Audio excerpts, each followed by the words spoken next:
This is Viva Fry. I'm Dr. Peter McCullough. This is Tom Luongo. This is Chuck Prodnick. This is Alex Kreiner. Hey, this is Brad Wall. This is JP Sears. Hi, this is Frank Peretti. This is Tammy Peterson. This is Danielle Smith. This is James Lindsay. Hey, this is Brett Kissel, and you're listening to the Shaun Newman Podcast. Welcome to the podcast, folks. Happy Thursday. How's everybody doing today? Well, we're going to go back over to Europe here in a second. We had Britain yesterday, and today we're heading to Germany. Before we get there, let's start with Silver Gold Bull, shall we? They helped bring the Cornerstone Forum to Calgary this past month. Past year. That's funny to me. I don't know why. Anyways, I'm already thinking about next year's Cornerstone Forum, obviously. With the number of ounces of silver needed to buy an ounce of gold now at near 30-year highs, silver is now a bargain price when compared to gold, and it's the perfect time to protect a portion of your savings with silver. They have a wide variety of best value silver for every budget. Simply text or email Grahame for details. Whether you're a seasoned investor or new to precious metals, he can work with you to answer all your questions and recommend the best products to meet your investing goals. Text or email him down in the show notes to find out anything around any of these features, buying, selling, storing, or using your retirement accounts to invest in precious metals. If you're on silvergoldbull.ca or .com, just make sure to reference the Shaun Newman podcast. You know, when it comes to things you can count on, man, the weather is just killing me right now. But you can count on the Guardian boys. They've been these guys have been keeping homes, farms, and businesses running smoothly since 2010. And one thing that really sets the Guardian boys apart is how they make life easier for all their customers. They've got technicians on shift from 8 a.m. to 8 p.m. every single day, including weekends, and they don't charge you anything extra for evening or weekend service. That means you could get the help you need on your schedule without worrying about surprise costs. Just head to guardianplumbing.ca for all the info. Ignite Distribution is a high-service supply company based out of Wainwright, Alberta, specializing in automotive parts, wide range of additional products, including safety equipment, welding supplies, fasteners, and janitorial items. Operating as a Napa Auto Parts retailer, the company has expanded in its Wainwright location to a 15,000 square foot facility, fully stocked to meet all your needs, and efficiently, I might add. That is Shane Stafford. Give him a call, 780-842-3433. Shane Stafford is an absolute beauty. Farmers, you have heard, I assume, about precision. Oh, man, that word for the rest of the time. I got to change that out. Planting has revolutionized. I even have you making fun of me now, all you lovely listeners. Have revolutionized farming with innovative technology to boost efficiency and profitability. What started with planter optimization now spans the entire crop cycle, offering hardware, software, and upgrades that work seamlessly across brands and models, giving you unmatched control over your operation. Locally, GoTech is evolving to serve you better. They got Scott, your trusted expert, and Jeff on the team now, bringing new ideas and energy to the team. For all your needs, go to GoTech here in the Lloydminster area. Substack, hey, we working on getting the debriefs back out, which we had one for today's episode on Christine Anderson. There's been a flurry of new subscribers to that, paid subscribers. Shout out to all of you. I assume you're there to see the Cornerstone Forum in its entirety. The entire Cornerstone Forum, if you didn't make it, is up there. Parts of it free, so you can go watch parts and dabble, or you can pay for a paid subscription to the Shaun Newman podcast and get the entirety of the event up. So that's super cool to have a bunch of new people on there. And of course, then there's some hidden gems in there, a little behind the scenes with the podcast, and hopefully, moving forward into the end of May into June, we're getting the debriefs back rolling. So it's my thoughts after I get out of an episode with different guests, and today's guest, Christine Anderson. You got my thoughts as I hopped out of there, and so if you're not on Substack, just become a free subscriber. There's a week in review that comes out usually Sundays at 5 p.m. It's been a little hit or miss lately. I talked about it yesterday, and I'll talk about it again, just in the fact that it has been a stretch of getting through some things, but we're hoping to have that back on the rails here this Sunday. And then the debriefs as well starting to come out again. So if that interests you, Substack, free to subscribe to. We got the new studio inching closer, folks, and hoping to have an in-studio interview coming here before I head south for July. In July we sold the podcast down, spend some quality time with the family, And if it's not before then, certainly when I get back, we're going to have some interviews in studio. Looking forward to doing some blue-collar roundtables in that place, as it's been a lot of blue-collar hands, lending a hand to make it what it is. And if you want to be a part of it, shoot me a text. There's lots of different ways that you can be involved, and would love to put your name on the legacy wall. If you're listening or watching on Spotify, Apple, YouTube, Rumble, X, make sure to subscribe. Make sure to leave a review. Make sure to share it out, folks. That's how we get past all these different, algorithms that don't want these conversations heard, and we appreciate all of your help. Now, let's get on to that tale of the tape.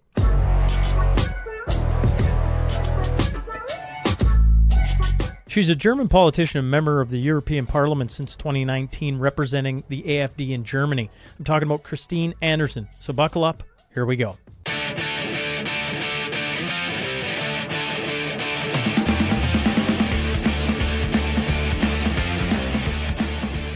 Welcome to the Shaun Newman Podcast. Today I'm joined by Christine Anderson. Ma'am, thank you for hopping on with me. Well, thanks for having me. Since it's your first time, I know I don't have a ton of time with you, but whenever I get a guest on for the first time, I'd love it if they just share a little bit about themselves before I get into some of the things going on in the world. So, Christine, just tell the audience a little bit about yourself. Well, what can I say? I mean, I've been pretty much a stay-at-home mom for 20 years, raising my 3 beautiful daughters. I never really had anything to do with politics. I was never a member of any party or anything like that. Pretty straightforward. I always voted liberal, conservative. In Germany, you have 2 votes. So kind of, split the ticket there. And I still voted, though, in 2005. But that was the last time I could vote for the way I did. So, and there was like a period of political homelessness that I experienced. And it really got to me, which I would have never expected, but it did. Not knowing who I felt represented by anymore, pretty much having no voice, right? So in 2009, the next elections came around. I voted invalid. Like I said, this situation just continued until 2013. Then my party, AfD, Alternative for Germany, was founded. And I heard about it on, TV. And I was like, whoa, what is this? A new party was founded. And, they're Euro critics. They're critics of EU institutions. And I was like, I have to check this one out. So I turned off my television set, and got on the internet, researched this party. And I was just so glad to finally have found a party again that I thought, was doing the right thing. And but I decided I'm done with trusting others to do the right things. So I decided to become a party. I filled out an application for membership that very same night. And that's how I became became a member of a party.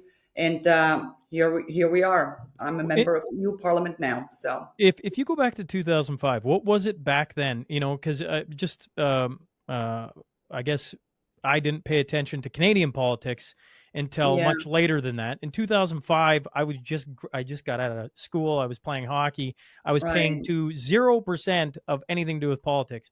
Right. What was back in 2005 that made you feel political homelessness? What was going on in Germany? It wasn't actually 2005. That's the last time I voted the way I always had voted, 2005. I woke up 2007. And what triggered it was the subprime crisis in the United States. Remember the Lehman Brothers bankruptcy, and then you heard, people were losing their houses left and right. There were even German banks involved in repossessing these homes. And I was like, what is going on there? I mean, that wasn't a large scale that people lost their houses. And it was like, what is happening, right? I mean, it wasn't really, at that point, it wasn't like that the economy was like dunking, that, was in the aftermath of that pretty much. So I started researching this. And, since I've lived in the United States, I kind of know the American society. And it's always that there is a certain amount or a certain portion of the population that will never be able to afford a house, a mortgage, right? Their income simply is not fit for that. So, and what I found out is that these people have been sold these mortgages. I mean, they've been literally shoved down their throats. They were told, "Hey, we can finance this house for you at 120%." So they didn't even need any cash of themselves to put down on the house or anything like that. So finance it at 120%. We throw in an SUV on top of it, and we'll, lay down carpet throughout the entire house. So they were literally tricking these people into these mortgages, right? And then, of course, there came a point when they defaulted on these mortgages, and was like, why? What's going on here? So, and that's, once you start going down that rabbit hole, one thing leads to another. Then you uncover, I was kind of clear on that, but not to the extent that I was clear on it, how the money system even works. It is built on debt. So what they have to do, they have to make sure that the debtors keep coming. And if they run out of people that go into loans, then the money supply reduces. So, like I said, it's just once you start going down that rabbit hole. But that was my waking up moment, the subprime crisis in the United States. Well, I appreciate you sharing because, for a lot of us listening to this podcast, for the host here sitting in this chair, it was COVID, right? Like COVID came and I just, everybody lost their minds. I see the Canadian flag sitting over your shoulder and I'm like, well, you certainly know a lot about Canada. You've been here before. Yeah. And I think the world knows how crazy it got here. Yeah. We just had a federal election. Well, Germany let me just tell you, the reason this flag is right here, because this is a flag that was flown in Ottawa when the Freedom Convoy happened. That's why this is here. And it was given to me, and I wanted to refuse. I can't take this flag. I mean, you were there, you flew this flag there. He insisted. So, and I thought I honor it by putting it up in my office. Well, I don't know if I can speak for all Canadians, but certainly on a world stage, you were the one to call out. I think I can speak for most Canadians. You were the one to speak out against our then Prime Minister Justin Trudeau on a big stage. And that, I don't know. It was just like, holy crap, somebody else is noticing what's going on that isn't in Canada, and it was, I think a lot of Canadians have a ton of time for you when it comes to that, because most people wouldn't acknowledge the absolute crap show that was going on in Canada at the time. So I actually understand the sentiment of giving you a flag from the convoy. It makes complete sense to me. Yeah. I mean, again, the situation I was in, like I said, I woke up in 2007. And ever since then, I've been trying to educate people on what is going on, how the governments are consistently and systematically lying to their own citizens to push through certain agendas, right? And like in the beginning, you're all, motivated. And if I explain this and that to people, they will get it. Well, found out that they don't get it. So then, the next thing happened with the Euro crisis hitting Europe really hard, 2010, 2011. That's when it really took off. And I was like, well, this time people are going to get it. No, once again, they were not getting it. Then next thing, 2015, we rip open our borders, right? And we import millions of these young men in fighting age that do not value our democracy. They have nothing. They don't share our values whatsoever. In fact, they despise us. And it was like, now people are going to realize. And again, they didn't. At least not in the amounts that they should have. But it's always with everything happening, or every time something happens, there is a few more people that will wisen up and that will realize. And so I've, just come to accept that fact. And then when COVID hit, it was like, that actually was remarkable, because when you look at the people, there was like the first big demonstration against these restrictions took place in Berlin in August of 2020. And the vast majority of the participants in that protest were actually left green leaning. That was, pretty much where they came from, the political spectrum.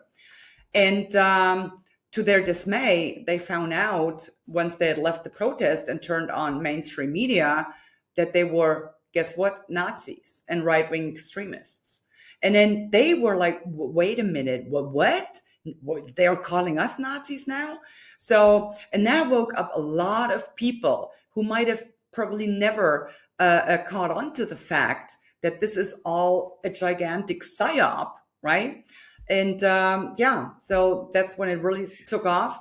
And a lot of people actually began to realize that they have, in fact, been lied to for years and years and years. So, and here we are today. Do you believe, like, because, as you laid out all these different years, all these different crises, and you're like, okay, they're going to wake up, they're going to wake up, they're going to wake up. Now you've gone through COVID. You're like, oh, crap. There's a ton of people wake up. In Germany, do you think there's critical mass for big enough change? I know you just went through an election here earlier in May. I guess Canadian looking across the pond and talking to somebody sitting in Germany, I'm like, give us the bird's eye view from where you sit on Germany. So as you mentioned, we just had elections, and the German citizens, the German people, voted for a Christian Democrat AfD coalition. We would have had a comfortable majority, right? So, and that just goes to show that people are fed up. They no longer want this left green leaning kind of policies.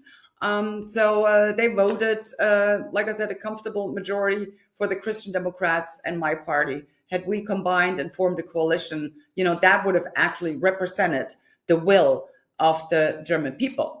But Friedrich Merz, the idiot he is, he made it clear in the campaign even, I'm not going to even speak to AfD, no matter the results of that election.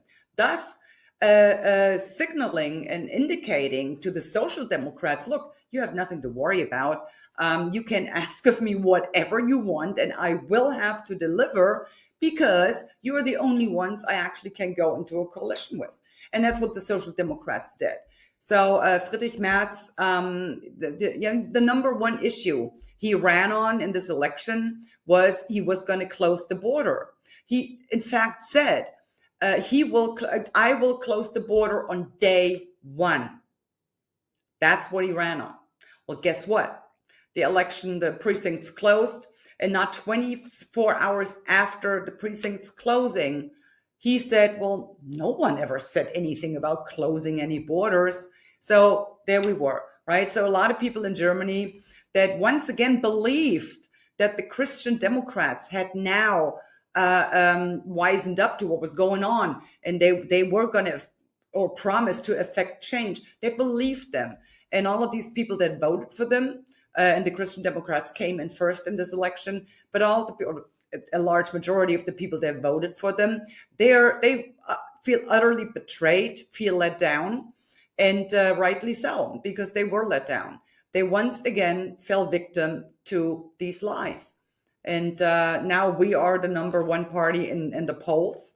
So we are rising in numbers. We can even see it here in the House. We had elections in May of 24.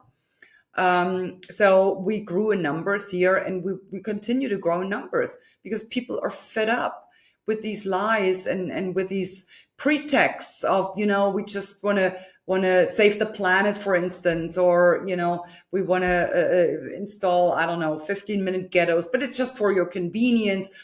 It's all lies. And the people are realizing that, and that's why they changed their votes.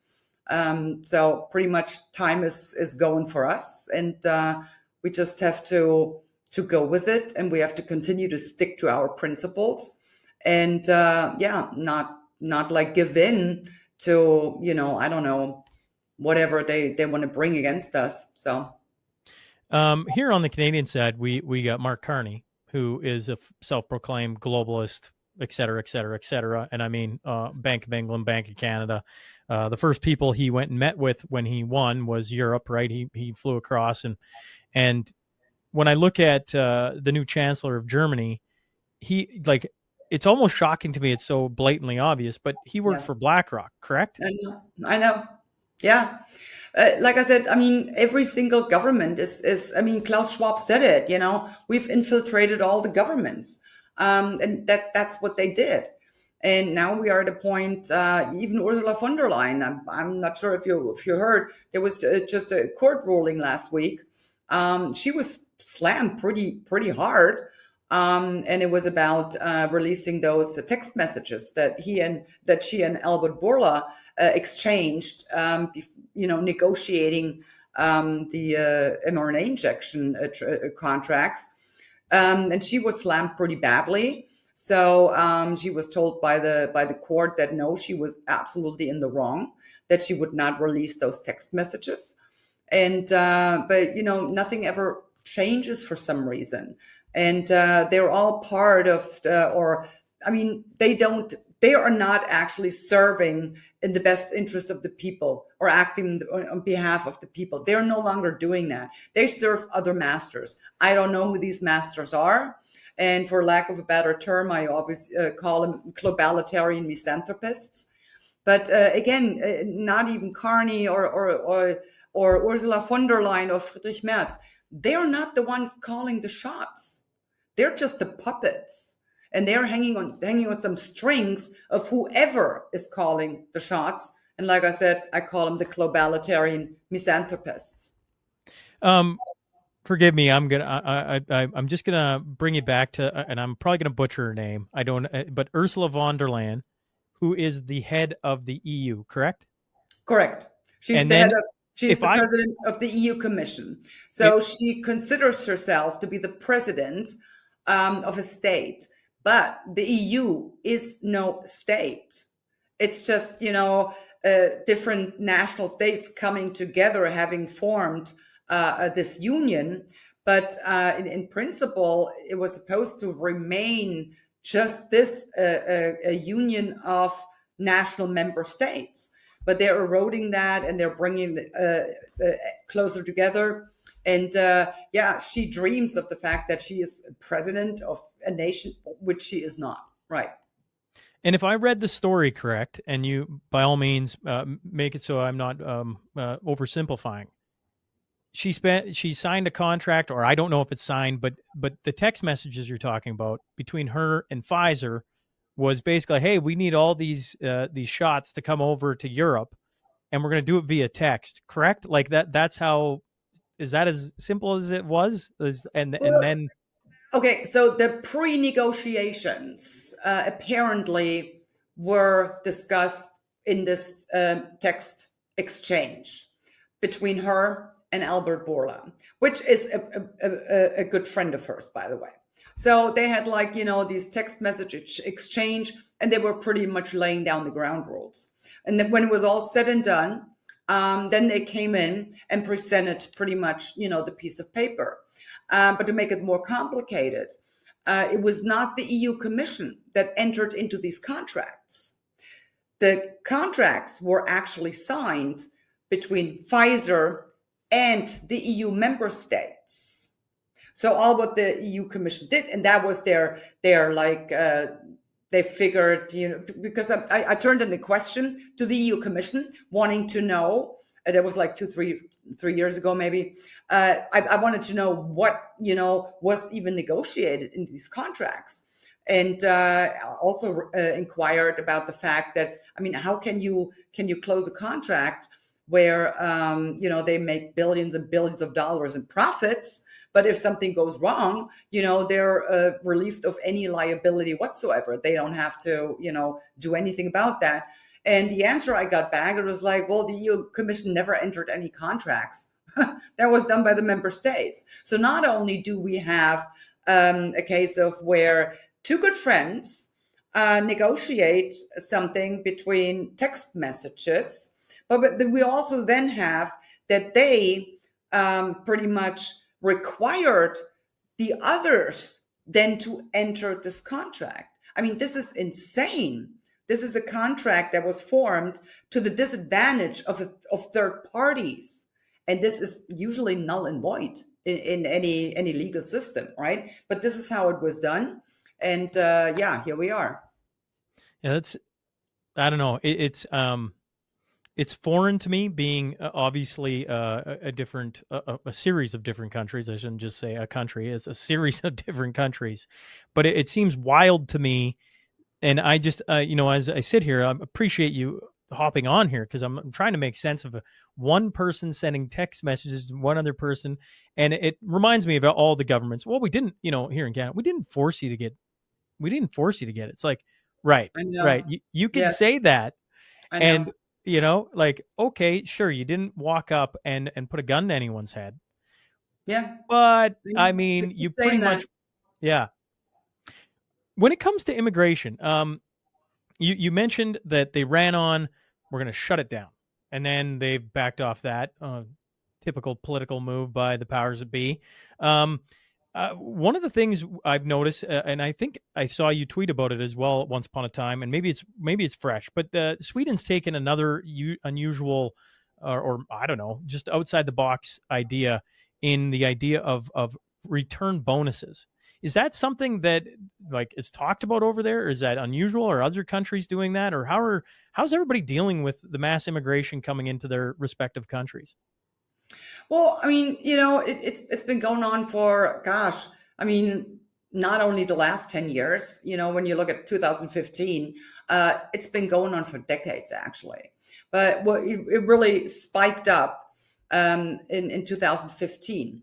And it's very interesting, actually, to take a look at what happened in 2015. So Angela Merkel, she decided, on this one September day, because the migrants, they were just, at the borders and they were literally running it down, running the border down.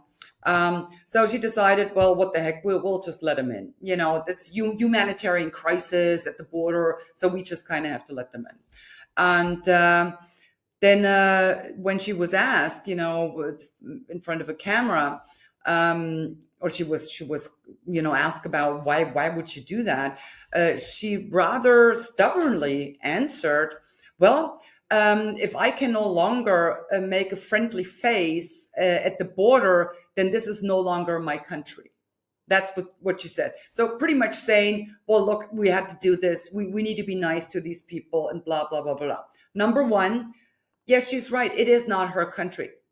It is the country of the German people.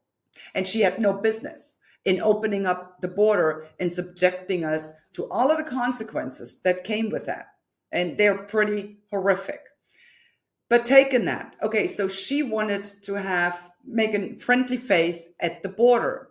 And she also said, well, she didn't want to have ugly pictures at the border, right? If they had really shut it down, yeah, I mean, like I said, these migrants were violent and they were determined to get onto European soil. So yeah, there might have been some physical altercations at the border. She didn't want that.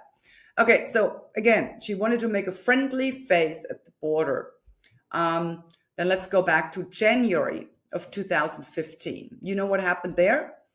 With these refugee camps set up in the countries bordering these conflict zones, right? They were run by the UN, the United Nations. And what a country does that is like a bordering to a conflict zone, they set apart a piece of land where the UN then comes in and puts up these refugee camps. And the world community, they paid the UN to operate these refugee camps per refugee, $33 a month. That's what the world community, they pitched in, and per refugee, $33 a month was paid to the UN so they could operate these refugee camps. Well, in January of 2015, guess what?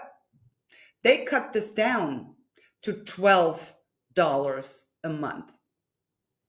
And that set loose this huge refugee kind of whatever. Crisis. Right. So, I mean, these people, they fled these camps because they no longer had food there. There just wasn't enough money to provide what they needed. And that's when they decided we need to go somewhere else.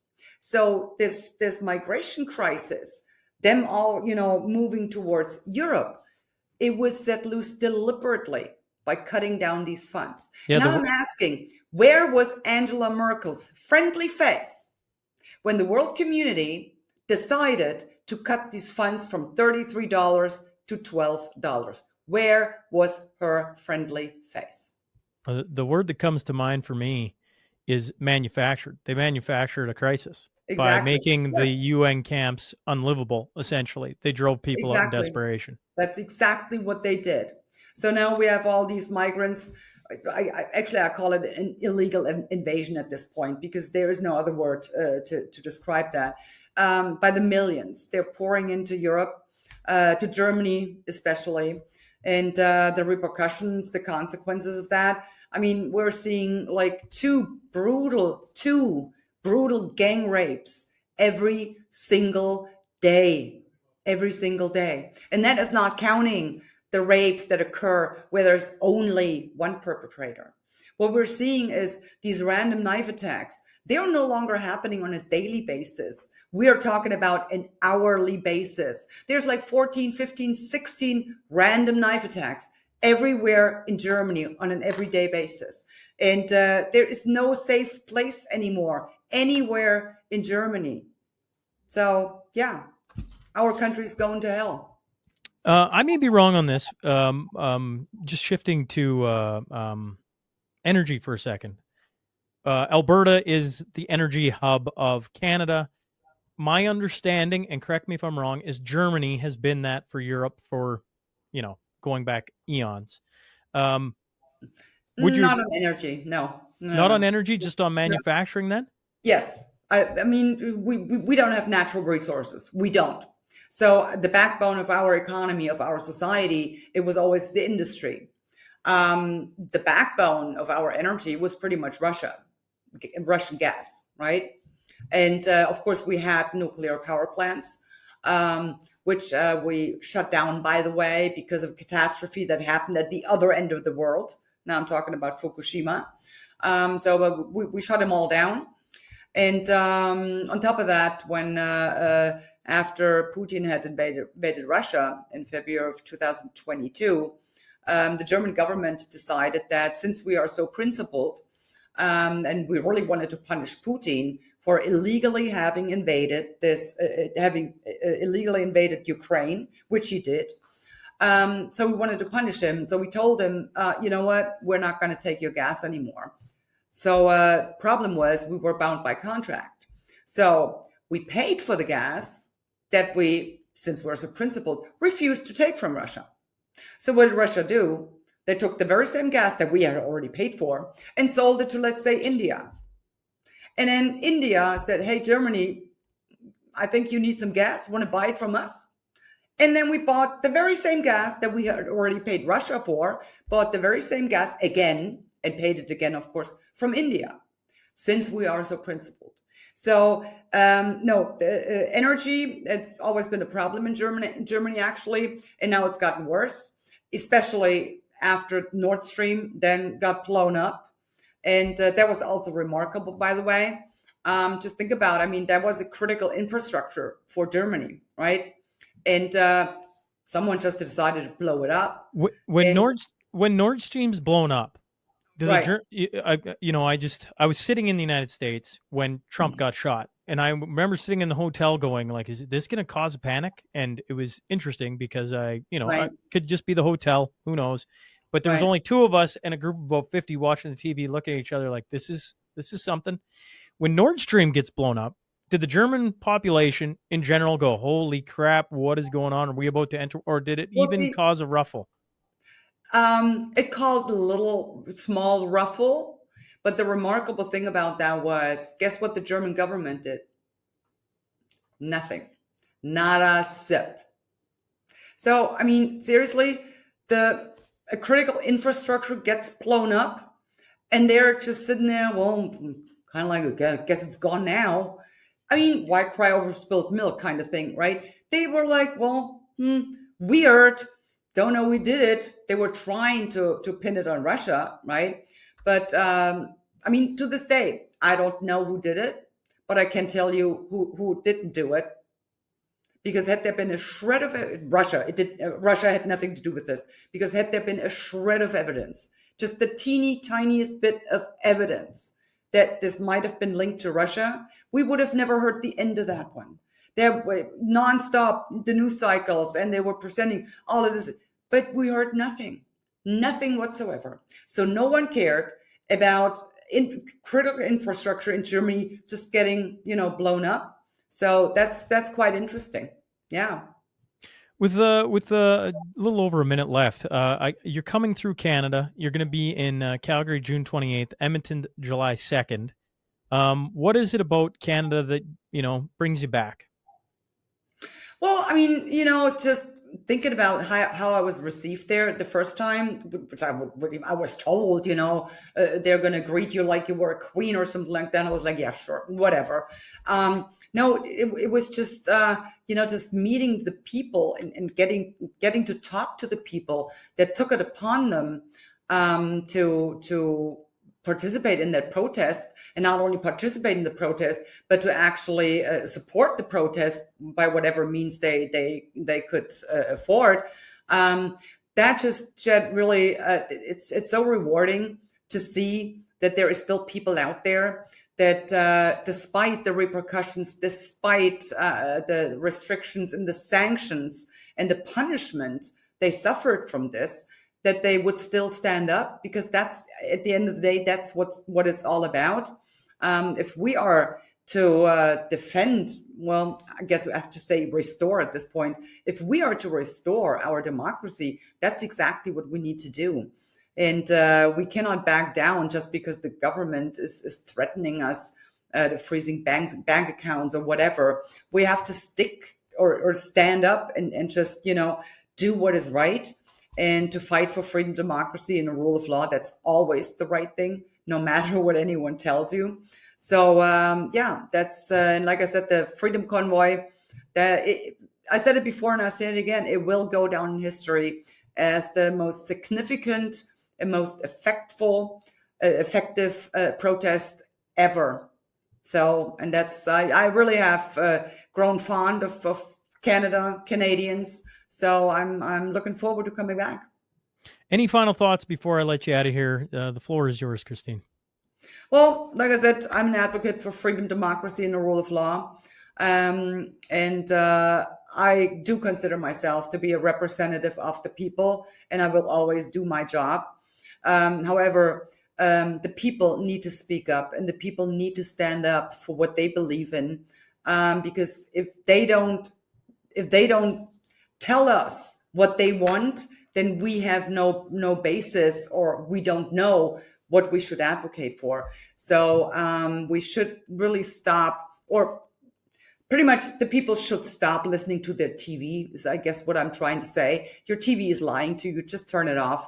Educate yourself, research. Whenever you hear something, get on the internet, research it yourself from various sources, make up your own mind, and then voice your opinion loud and clear, because that's what it's needed. That's exactly what we need at this point. Well, for Alberta, June 28th, July 2nd this year, Trinity Productions are bringing Christine Anderson on stage with Shaun Buckley, Danny Bulford, Corey Morgan, Catherine Kowalczyk, and Linda Blade. So if people are looking for that, go to trinityproductions.ca. Appreciate you giving me some time today. Sure. And squeezing me into, I'm sure, your busy schedule. Very nice meeting you. Thank you for having